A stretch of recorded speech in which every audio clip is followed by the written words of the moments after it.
কুষ্টিয়ায় যত্রতত্র গড়ে উঠেছে অসংখ্য অবৈধ ইটভাটা। যেসব ভাটায় নির্বিচারে পোড়ানো হচ্ছে কাঠ, বিষাক্ত ধোঁয়ায় দূষিত হচ্ছে পরিবেশ। বিষয়টি বিবেচনা করে ইকো ব্লক তৈরির উদ্যোগ হাতে নেন কুষ্টিয়ার বাসিন্দা রেজাউল করিম। ইটের বিকল্প হিসেবে কুষ্টিয়ার মিরপুর উপজেলার মির্জানগর এলাকায় RSR নামে ইকো ব্লক তৈরির কারখানা গড়ে তোলেন এই উদ্যোক্তা। এরই মধ্যে নির্মাণ শিল্পে আশার সঞ্চার করেছে ইকো ব্লক। আপনি দেখেন ইট ভাটাতে গেলে আমাদের প্রকৃতি থেকে যে গাছটা কেটে নষ্ট করা হচ্ছে, গাছের যে তাতে প্রকৃতির পরিবেশ নষ্ট হচ্ছে, এর থেকে কার্বন ডাইঅক্সাইডের জন্য মানুষের ক্ষতি হচ্ছে। আপনি জমির উপরিতক যে মাটি সেটা কেটে কিন্তু আপনি ইটটা বানাচ্ছেন। আমরা এই থেকেই চিন্তা আসলো যে আসলে এটা তো পরিবেশ দেশের জন্য সার্বগ্রিকভাবেই ক্ষতি।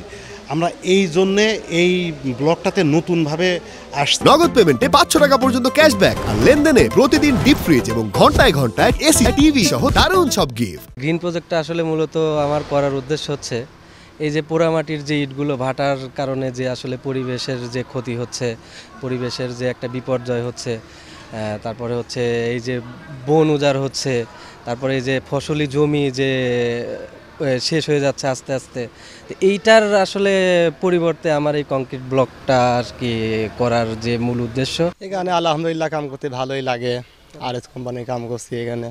এই আগুন নাই, পানি নাই, ধুমো নাই, খুবই ভালো লাগছে কাম করতে। ইটভাটায় ভয়াবহ পরিবেশ বিপর্যয়ের কারণ উল্লেখ করে ইকো ব্লকের ব্যবহারকে ইতিবাচক হিসেবে মনে করছেন পরিবেশ বিশ্লেষকগণ। আমরা যে ইটগুলো তৈরি করছি, যেটা এক্স ব্লক, এটা 50 টনের অধিক বহন ভার সহ্য করতে পারবে, এবং যেটা হলো এটা 5টা ভাটার ইটের মানে সমান। এটাতে আপনার হচ্ছে 5টা ইটে যে সমান যে মাপ আসবে আপনার একটা হলোতে তাই আসবে। আর আপনার এই হলোর সুবিধাটা হচ্ছে যদি আপনার বাইরে তাপমাত্রা 40 ডিগ্রিও তাপমাত্রা থাকে, ঘরের ভিতরটায় আপনার 30 ডিগ্রি তাপমাত্রা থাকবে।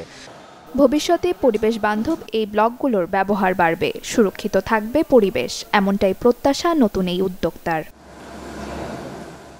Desk report, channel 24।